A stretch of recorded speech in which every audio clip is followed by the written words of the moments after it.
Bonjour et bienvenue, amis fantaisistes. Aujourd'hui, nous allons découvrir le cynocéphale, ainsi que quelques-unes des espèces de la famille des anthropozoïdes. Réel ou mythologique, bien de l'encre a coulé sur cette question, ancrant chaque fois un peu plus ces créatures fantastiques dans notre réalité. Nous ne chercherons pas ici à prouver ou démentir l'existence de ces nobles monstres que certains ont appelés humains. C'est à vous, à présent, de vous faire votre opinion sur la question. Après avoir décrit leurs voisins, puis les peuples plus lointains, les géographes de l'Antiquité et du Moyen-Âge se mirent à dresser des listes d'autres créatures dont on leur avait rapporté l'existence.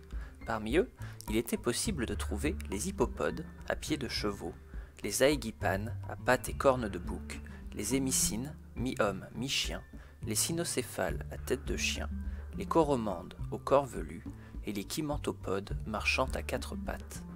Au sein de cette vaste ménagerie, seuls les cynocéphales sont arrivés jusqu'à notre époque, évoquant les babouins actuels, tandis que les autres n'étaient que des assemblages monstrueux, fabriqués à partir de morceaux d'autres espèces.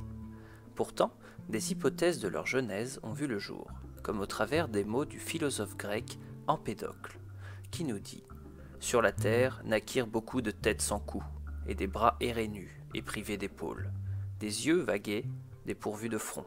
Ces choses se réunirent au hasard de leur rencontre. Beaucoup de créatures naquirent avec des faces et des poitrines regardant en différentes directions. » D'après lui, seuls auraient survécu ceux qui étaient capables de se nourrir et de se reproduire, formant les peuples actuels. Dès le 1er siècle avant Jésus-Christ, Lucrèce, un poète et philosophe latin, trouva cette idée absurde, et ses arguments sont à peu de choses près ceux qu'utilise Cuvier, anatomiste et paléontologue du XVIIIe siècle, déclarant que « chaque être organisé a, en concordance, tout ce qu'il lui faut pour subsister. Chaque grand changement dans quelque organe en produit dans les autres. Un oiseau est un oiseau en tout et dans toutes ses parties. Il en est de même d'un poisson, d'un insecte. Il n'y a pas d'être intermédiaire. » À l'inverse de son confrère, Jean-Baptiste Robinet, naturaliste du XVIIIe-XIXe siècle, pense que les monstres appartiennent nécessairement et essentiellement au plan universel de l'être, ces formes servant de passage aux formes voisines. Elles contribuent à l'ordre des choses, loin de troubler. Qui nous répondra qu'au commencement, il n'y a pas eu beaucoup plus de ces produits monstrueux que de formes plus régulièrement organisées. Ils ont dû périr et laisser la place aux êtres mieux organisés. Les formes, néanmoins, n'en sont pas tout à fait perdues, et nous en voyons reparaître quelques-unes de temps à autre. Au-delà de leurs existences incertaines, se posa la question de leur signification.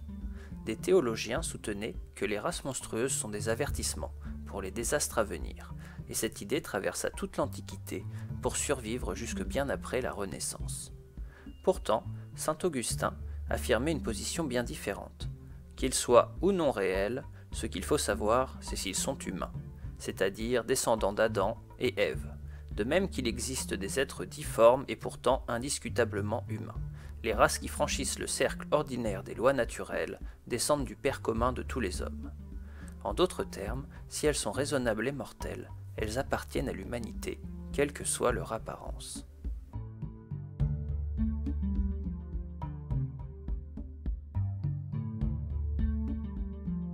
De nombreuses civilisations ont évoqué l'existence d'humains à tête de chien. Par exemple, Alexandre le Grand en aurait rencontré lors de son voyage en Orient, et les nomme aux côtés des cynodontes, des hommes aux mâchoires de chien. Le chanoine Lambert de Saint-Omer les fait paraître aussi en 1120 dans son encyclopédie intitulée Florilège. Un peu plus tard, en 1298, le célèbre explorateur Marco Polo signale leur présence au large de la côte birmane, dans les îles Andaman. Et il dira d'eux, dans son livre des merveilles du monde, qu'il s'agit d'un genre très cruel qui avalait tout individu qu'il pouvait attraper.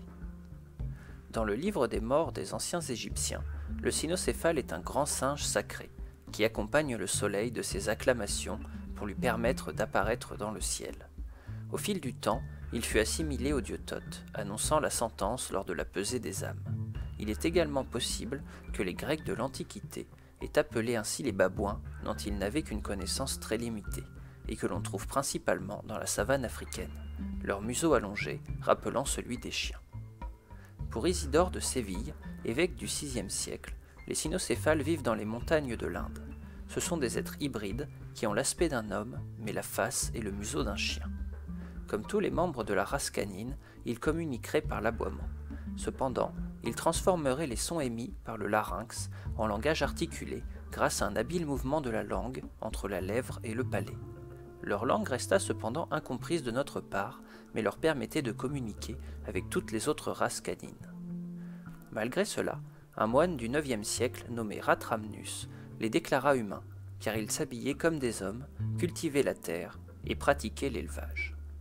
Étrangement, certains auteurs signalent aussi que les cynocéphales poussent des cris stridents pour marquer les 12 heures du jour, aux périodes des équinoxes, et qu'ils refusent catégoriquement de manger du poisson.